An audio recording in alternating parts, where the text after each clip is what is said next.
a significant step towards having a renewable and alternate source of energy to the company. During the year, the company has won various government tenders under the Jal Jeevan Mission of the various state governments. Also, we have started supplying jumbo hollow sections to the various prestigious products. The company has successfully registered its products in the prestigious high-speed bullet train project from Ahmedabad to Mumbai. And it is expected that in the current financial year, substantial demand should come from this project.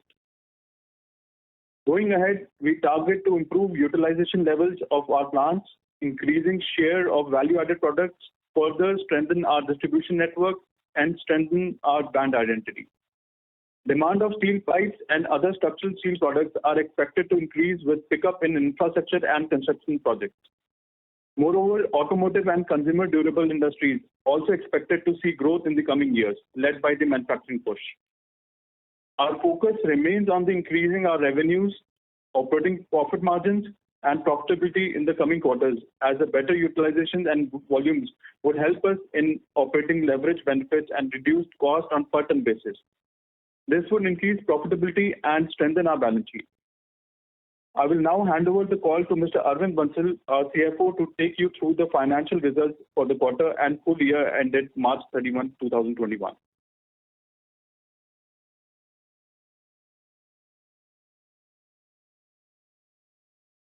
Good morning, everyone. I will take you through the financial results of FY21. Our total revenue registered 11% year-on-year growth for FY21 and stood at rupees 1340 crore as against 1210 crore in FY20. Our total sales volume for the year FY21 stood at 2.71 lakhs metric ton, which is lower by 4% year-on-year. Our EBITDA for FY21 has seen a growth of 19.5% year-on-year and stood at rupees 17.8 crore as against 59.2 crore in FY20. EBITDA per ton stood at rupees 2611 per metric ton for the year as against rupees 2091 per metric ton in FY20, which is an increase of 25% year-on-year. Our PAT had registered a growth of 11.8% year-on-year and stood at rupees 22.8 crore as against 20.4 crore in FY20. The strong business performance for the year has led to strong operating cash flows. The net cash flow from operating activities stood at rupees 27.6 crore for FY21 as against minus 1.8 crore in FY20. Our net worth for the year FY21 stood at rupees 205 crore rupees as against 173 crore in previous financial year. Debt equity ratio has improved to 1.45x in FY21 as against 1.71x in FY20. Interest coverage ratio has improved to 1.96x in FY21 as against 1.79x in FY20. Current ratio has improved to 1.37x in FY21 as against 1.43x in FY20. On the working capital front also, our efficiency has improved. Our net working capital days have reduced from 71 days as compared to 78 days in FY20. Further, our debtor days stood at 33 days compared to 41 days as on 31st of March 2020. Our inventory days stood at 51 days compared to 54 days as on 31st March 2020. The company issued and allotted 13.7 lakhs fully convertible warrants at the price of rupees 164 per warrant, aggregating up to rupees 22.47 crore to promoters, promoter group and non-promoter group category. Out of this, 5.7 lakhs warrant has been converted into equity share till date. Out of this, the company has already received 12.63 crore rupees. Balance warrant yet to be converted are 8 lakhs. This equity infusion will further strengthen the balance sheet. With this, I would like to open the floor for questions. Thank you. Thank you very much. We will now begin the question and answer session. Anyone who wishes to ask a question may press star and 1 on the touchtone telephone. If you wish to remove yourself from the question queue, you may press star and 2. Participants are requested to use handsets while asking a question. Ladies and gentlemen, we will wait for a moment while the question queue assembles.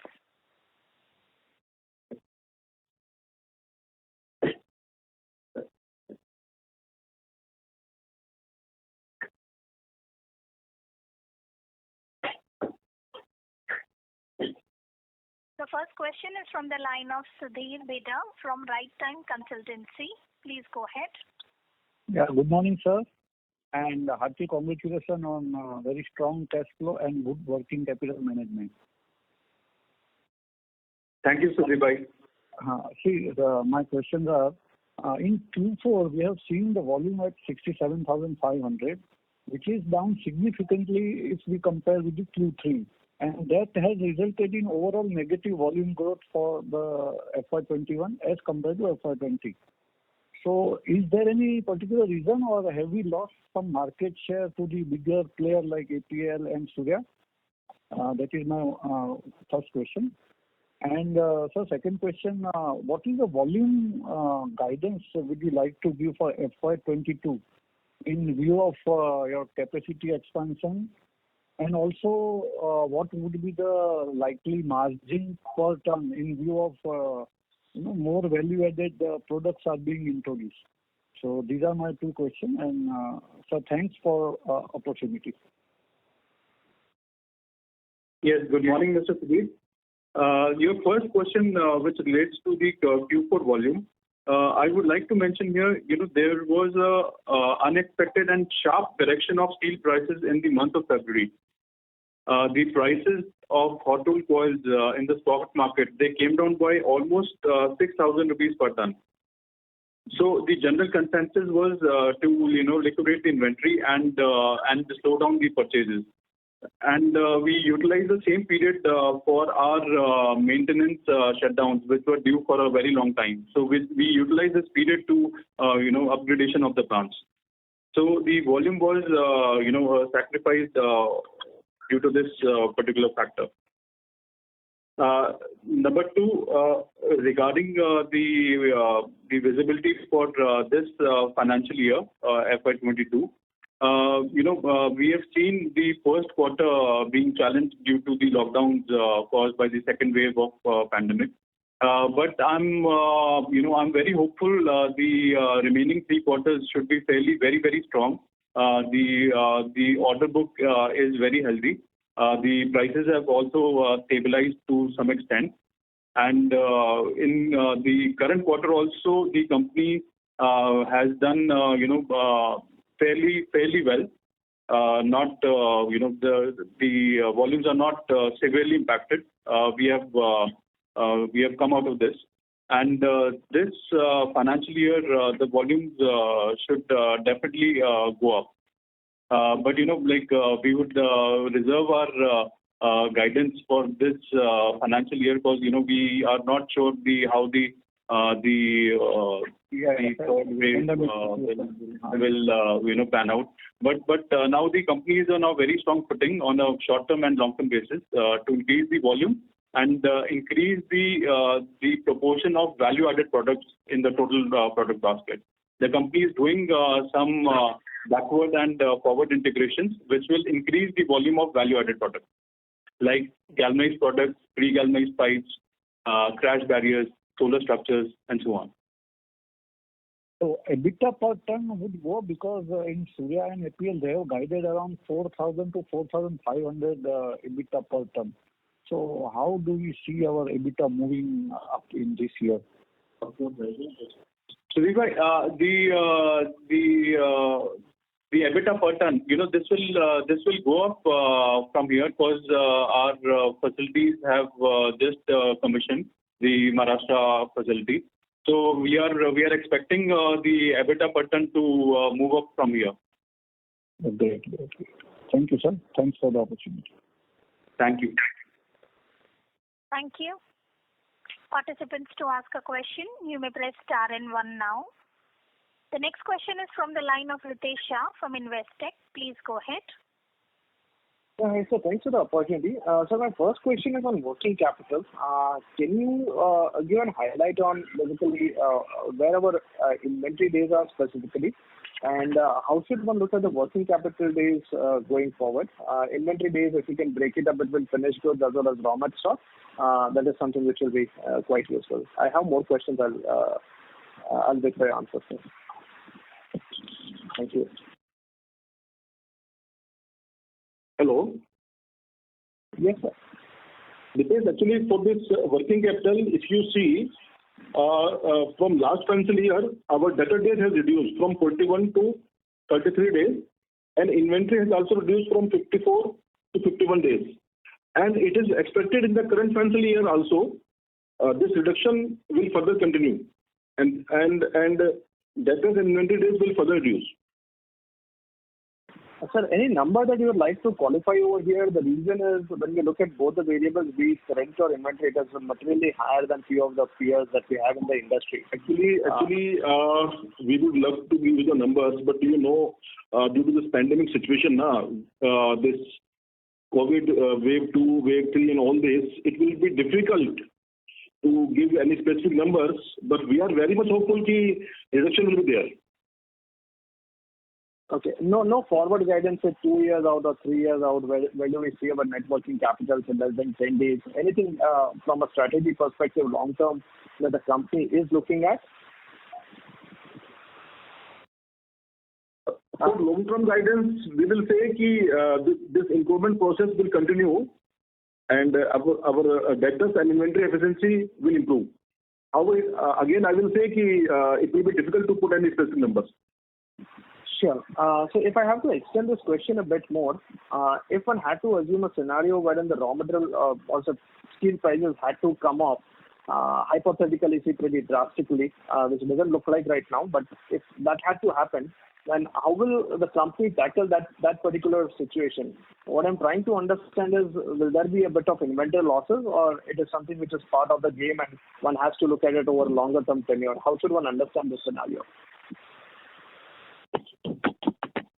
Yeah, Ritesh, regarding steel prices correction, we have a fair bit of idea, how the prices are going to move in the short term. So we take track of that, and we pre-position ourselves in terms of the inventory. So we try to minimize any inventory loss which is caused due to price deterioration. Sure. So going forward, sir, if you have any incremental strategy on inventory days, specifically from a commodity risk point of view, I think we would definitely allow to hear that. So this was the first question. So the second question is, we have increased capacities like around 580 KT right now. But if one had to break this thing up between different type of structures, say heavy, medium, light, how should one understand this? That's the second question. And I have one more third very basic question for you. So regarding working capital, as Mr. Arvind said, we are conscious of that, and we are continuously bringing down the debtor days. But at the same time, we have to have some kind of credit policy for our distributors who have been with us. So we are trying to minimize this and incentivize the cash sales. We are also working on a cash and carry model through our depots. So that is also on stream now. So I'm hopeful, once these, the external challenges, they are over, so we'll gain from the net working capital days reduction. Sure. And the second part regarding the, product differentiation between light, medium and heavy, it depends on application. So our focus is on the galvanized tube business, which is a value-added product. This product we are supplying in the Jal Jeevan Mission, the potable drinking water through pipes. Also, pre-galvanized tubes, which is being used in the coastal markets. and also the large diameter pipes and hollow sections, where the competition is fairly very less. So the focus will be to expand these product categories in the coming financial year. So how should one understand this? Is the capacity what we have, is it fungible entirely towards this value added, or is it only a part of the capacity which can actually do galvanized and pre-galvanized? So I'm just trying to understand if there is a shift on value added products, to what extent is it possible? Is it more about creating a market, or we already have the back end ready and that's what is left?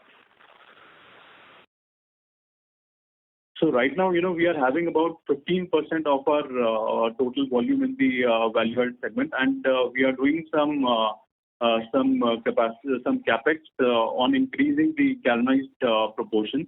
And in the coming few years, we are hopeful to take this total 15% to quite a big number. Okay. And last question, if I may, is that okay? Yes, please. Yeah. So last, it's a very basic question. So basically, when we talk about value-added products over here, or say tubes or pipes, just wanted to understand is when we sell this product to the distributors, all the dealers, is it on a per kg basis or is it on a per meter basis? I presume if it's pipes or something, it should be on a meter basis. Otherwise, it has to be on a per ton basis unless there is a substantial value addition or something which is really niche. Now, if it is on a per kg basis, which my common sense tell me, then how do we sell it or how do we qualify it as value add products? Because end of the day, we are still selling it on a per kg basis. Sorry for a very basic question. Yeah, Ritesh, the galvanized pipes for the water transportation, they always go on a per meter basis. So okay. So it is on a per meter basis, and it is not entirely on the per kg business. But even where the per kg business is there, the EBITDA margins on per ton basis are relatively much higher than the conventional ones. Okay. So should one safely assume that 15% of our volumes is something on a per meter basis? The balance 85% would be on a per ton basis. Would that be a fair way to look at?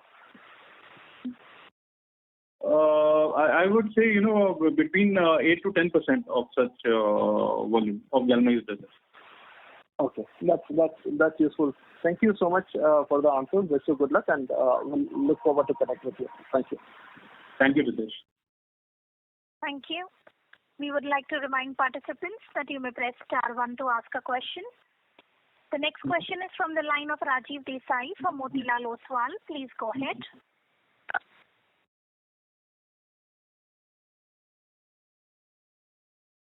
Mr. Rajiv Desai, your line is unmuted. Please go ahead with your question.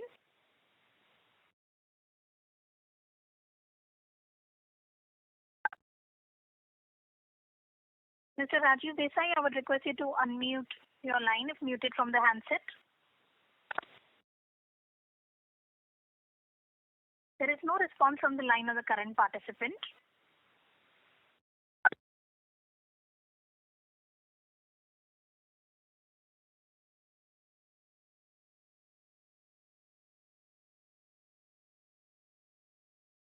The next question is from the line of Sriram Rajaram from Ratnatraya Capital. Please go ahead. Thanks for the opportunity. I have a couple of questions. One is it possible to give application-wise breakup of the revenue?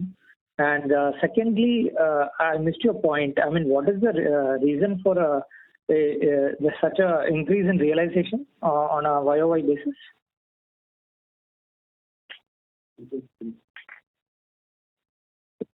Hello? Yeah. Actually, regarding this breakup on application-wise, our product is used in many industries, whether it is construction industry or, infrastructure, agriculture, housing industry. And, we are selling our pipes to our distributors, and those are selling to the end users. So actually, it will be very difficult for the company to really give the specific numbers on application wise. Okay, because earlier you used to give a breakup called tubular, flat, and others kind of breakup that in your earlier presentation I've seen. So is it possible to give some kind of breakup regarding those lines? Such breakup we will share with you after the call. Sure. Thank you so much. And the realization part? Only regarding the realization per ton, actually the steel prices globally and domestically has increased too much. Earlier the price of HR coil is in the range of 40 to 45 rupees. And now it has increased to from 55 to 60 rupees. This is due to global reasons. And the steel makers have increased the price. Basically, we are the converters. We have to have our EBITDA margin with us. So at whatever price we purchase the HR coil, we add our margins and we sell our products in the market. So basic reasons for increasing the realization is increase in the raw material cost. Sure, sir. That's helpful. Thank you. Thank you. The next question is from the line of Vineet, an individual investor. Please go ahead. Yeah, hello, sir. Just had two questions. I'll ask one after another. What is the contribution of value-added products, sir, in our sales? And also in terms of pricing as well for the value-added products compared to other products. Yes, very good morning. So right now the current the percentage of value-added products is around 15% at this point. And we are doing some capex which will increase the value-added proportion going forward. I think the company is targeting 25 to 30% of the value-added segment in the coming two years.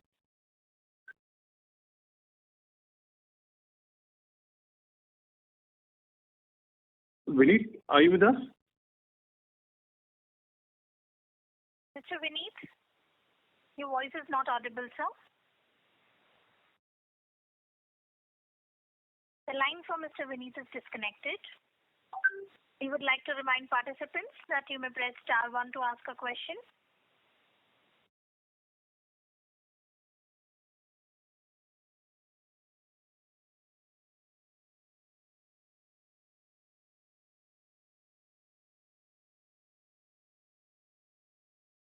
Participants, to ask a question, you may press star and 1 now. The next question is from the line of Rohit Bansal from Ajinkya LPM. Please go ahead. Hello. Hello. Yeah, good morning. Mohit here. Yes, good morning, Mohit. Yeah, hi. So my question is regarding your points that you've mentioned in your PPT, which is about some approval that you've received from the Collectrain project. Can you please throw some light on what products they are and what is the opportunity that we have there? Mohit, the company has received the approval very recently, and we are in the development phase. There are very specific products that the Japanese contractors they are requiring. So we are in the phase of doing some development for them. And once the products get applied in the pilot phase, then the demand should be fairly very generous. So we are expecting, by Q2 of FY22, the supplies should start for this project. And the pipes would be varied for water transportation, for structural use, for piling use. It'll be various applications in this project. Okay, so these are is it safe to assume that these are newer products that you're trying to get approved, or this is from existing lines? This is from the existing line, but we have done some modifications as per the requirements. So you can consider this as a new SKU. Okay, and these would be in the value added line. Yes, of course. The product range. Yes, definitely. So these will have higher margins. Yes, definitely.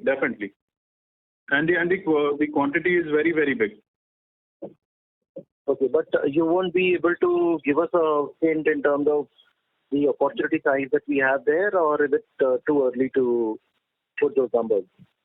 By Q2 we'll have a fair bit of idea, like how much, because it's a 4-year project.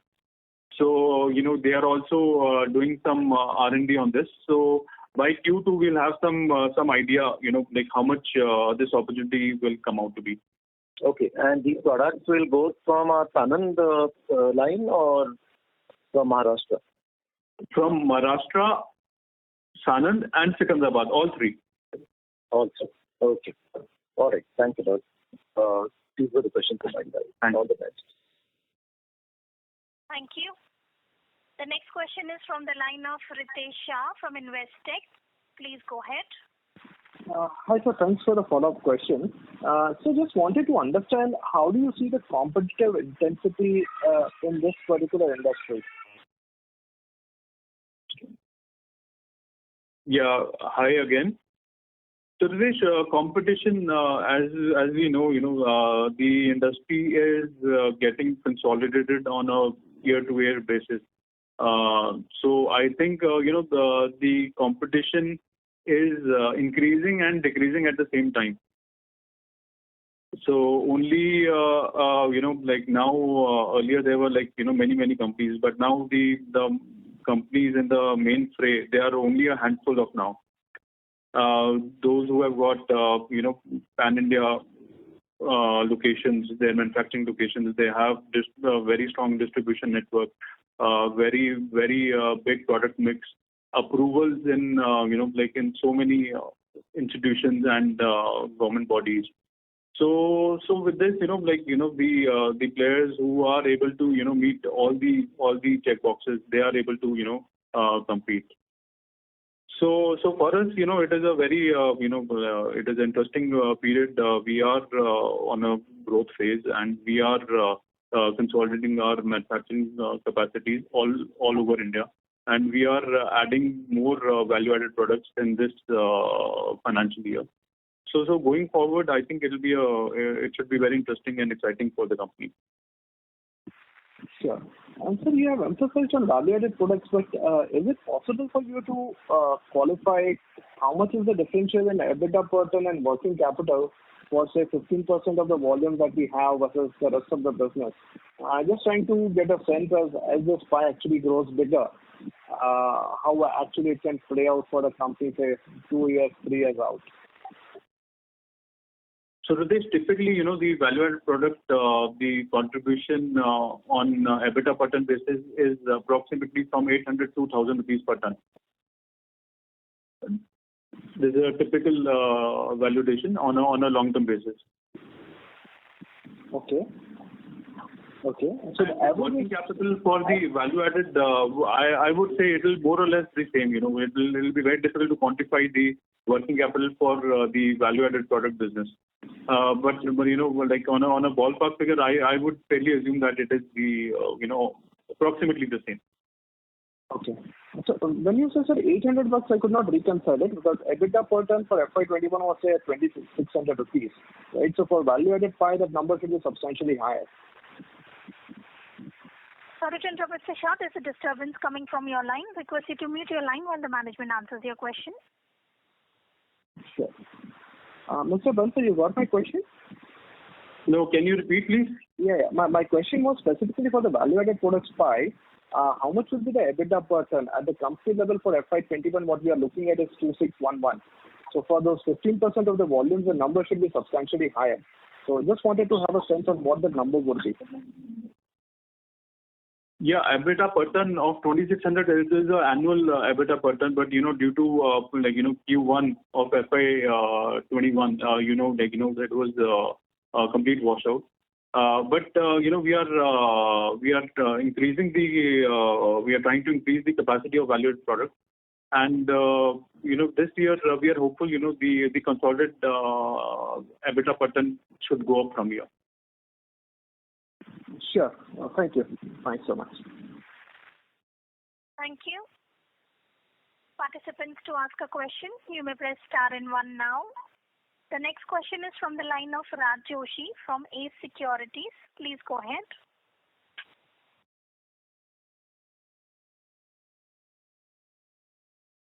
Mr. Raj Joshi, your line is unmuted. Please go ahead with your question.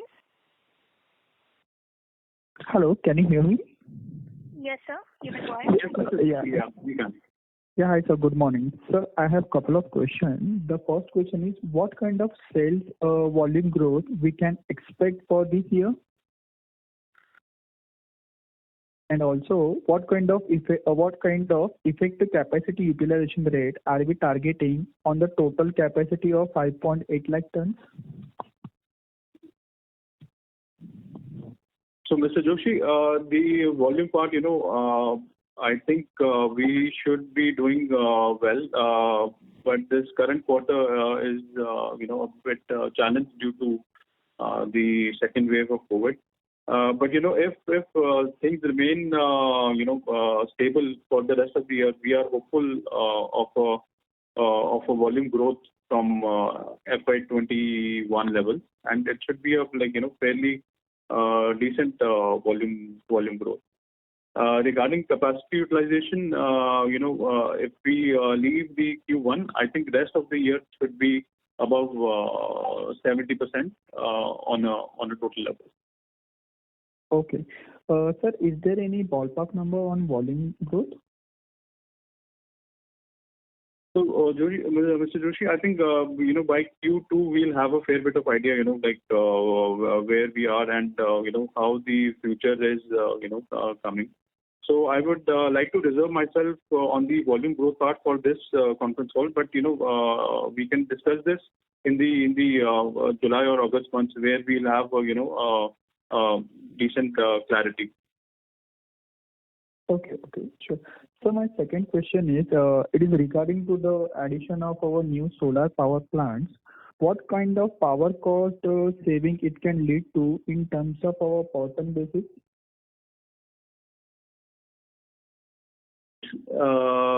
So wherever the plants are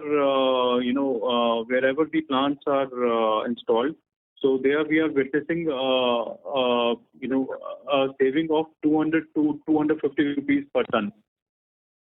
Okay. Thank you so much, sir. Thank you. Thank you. The next question is from the line of VP Rajesh from Banyan Capital. Please go ahead. Yeah, hi. Thanks for the opportunity. My question was regarding the growth in EBITDA you mentioned, that EBITDA per ton will improve this year. So what can we expect it to be, assuming things normalize from Q2 onwards? Sorry, Mr. Rajesh, can you be a little louder, please? Your voice is very soft. Okay. Is better now? Yeah. Am I audible now? So I was asking that you indicated that your EBITDA per ton will improve in this year. So assuming, from Q2 things normalize a bit, what will it look like, for this financial year or for Q2? Any color on that? So Rajesh, I think EBITDA will definitely, it will improve on a per ton basis from here. We are just, waiting for the things to stabilize from here. And with the current, the back-end and fore-end integrations that we are doing, I think the proportion of value-added business and also EBITDA per ton, this will definitely go up. But to quantify at this stage will be a little difficult for us. Okay. As you may understand. Sure. And my second question is that this big project you were talking about, which will roll out over the next 4 years, do you anticipate doing further capex and putting more, additional capacity for it? Maybe not this year, but the following year, etc.? So our target is to reach a 1 million ton total capacity in coming 3 to 4 years. So majority of the greenfield capex has already been done, and the further will come through brownfield expansion. So once and we are going in a very phased manner, and once this 5.8 gets utilized by 70%, so we move on to the next phase of expansion. Sorry, you said next phase of expansion will be mostly Will be mostly brownfield. Mostly brownfield. Okay. All right. That's all I have for now. Thank you. Thank you. Thank you. The next question is from the line of Mehernosh Pantaki from Dhanki Securities. Please go ahead. Yeah, hello, sir. I had 2-3 questions. One is that is the company having any presence or has plans to enter into high diameter, high thickness tubes or something like color coated tubes going forward, which your competitor has also announced to setting up the facility out there, which is likely to commence next year, and it is planning to create a niche market in that. So does the company have any plans to enter into such value-added higher sections, basically? Yes, we are planning to pour into large diameter pipes. The working is going on, and I think in FY23 we'll come with some kind of announcement on this part. Okay, sir. And regarding anything like color coated tubes or something like that? This product actually, it is very difficult to assess the market in India, because even worldwide the proportion of color coated tubes is very, very negligible. So we have to see how the product responses in the market. So we'll wait out for the customer feedback. Okay, sir. And so my next question was on the galvanized tubes. So as you stated that galvanized tubes will be a focus going forward, and Jal Jeevan Mission can be a big boost to that segment, that product category. Now we have been hearing that galvanized pipes are being replaced by plastic pipes also. So is it that the volumes going forward could be impacted, or is it likely to benefit more plastic piping peers? Because we have heard that the galvanized pipes are being replaced by the plastic pipes gradually. Yeah, you are absolutely right. But the galvanized pipes are being replaced by plastic pipes in the plumbing division. Okay. For the household applications. But whereas the infrastructure is concerned, the galvanized pipes is the first choice because of the durability and the lifespan of the product. Green in this galvanized products, they last for typically 25 to 30 years. Whereas the plastic pipes for the infrastructural applications will be very, very less. So all the central governments and state governments, they have preferred galvanized pipes over any other kind of pipes. Okay, sir. And so one last question on the, we have also heard about some of the companies are facing raw material shortages and are facing some challenges with respect to purchasing of the raw materials in the market. So are there any challenges that we are witnessing on our side? Yeah, on a whole, the entire industry is facing acute shortages of steel. But fortunately, our company is having long-term contracts with all the major suppliers. So we are safeguarded for our purchases. So we are getting what we have been lifting in the past and what our requirement is. So even for increasing the purchases from the same players with whom you are having long-term contracts, there is not a difficulty as of now. As a whole, it is a challenge to procure more material, but we have our strategies in place which will meet those requirements. Okay, sir. Okay. Thank you. That's all from my side. Thank you. Thank you. The next question is from the line of Shri Ram Rajaram from Ratnatraya Capital. Please go ahead. Thanks for the follow-up. So firstly, two questions. One is you spoke about the Jal Jeevan Mission. So where exactly do these GI pipes go into in the infra part? And secondly, can you throw some light on the debt repayment also? Yeah, good morning, Mr. Raja. In Jal Jeevan Mission, this is a, piped water supply to each and every house in India. This is a mission taken by the central government. And they are using these pipes, galvanized pipes, to take the water connection to every household in India. So this is the target of the central government, the water distribution. And they are using galvanized pipes and large diameter pipes for these applications. So from which point to point? I mean, can you tell me in terms of distribution? Is it? This is the last mile. This is the last mile connectivity. Okay. I got it. Galvanized pipes pertain to the last mile connectivity. Okay. And on the debt side? Yeah, debt side, as you must have witnessed, our debt equity ratio has gone down from 1.77 to 1.45, and with the project expansions getting completed, this should further go down significantly in coming 2 to 3 years. Okay, thanks. Thank you. The next question is from the line of Rajiv Desai from Motilal Oswal. Please go ahead.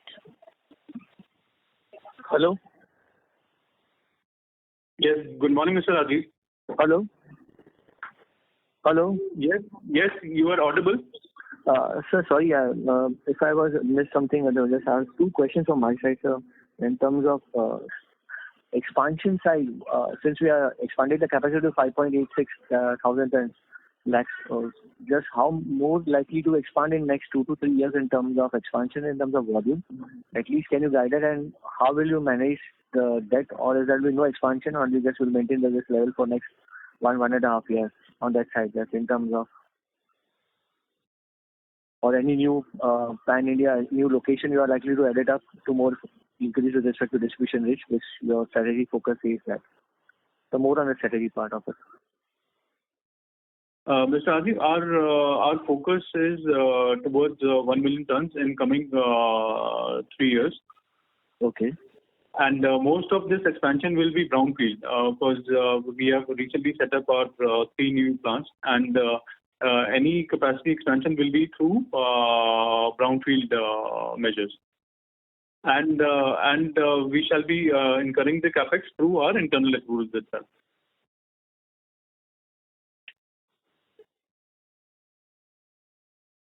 Okay. And sir, with respect to your 3.3 megawatt of total electricity generation plant, so what will be just in terms of cost savings per year? Just can you have some rough cut numbers? Yes, this question came up earlier also. So, sorry, I was I know. So, wherever these plants are installed, so we are seeing the benefits of about 200 rupees per ton, wherever the solar plants are installed. Okay, sir. And last one question, sir. Any new product line which you are likely to add up in terms of diversification? Or this, what is your complete basket is, and just you will basically go with natural expansion with this progression? So this year the focus is to increase the percentage of value-added products. So for this year we'll be focusing on the galvanized products more. So from 10-15% you want to make it 20-25% in next 2 years? That's correct. Okay. Sorry to interrupt, Mr. Desai. So there's a disturbance coming from your line. Thanks a lot, sir. Thanks a lot for my session. Thank you, ma'am. Thank you. We would like to remind participants that you may press star 1 to ask a question.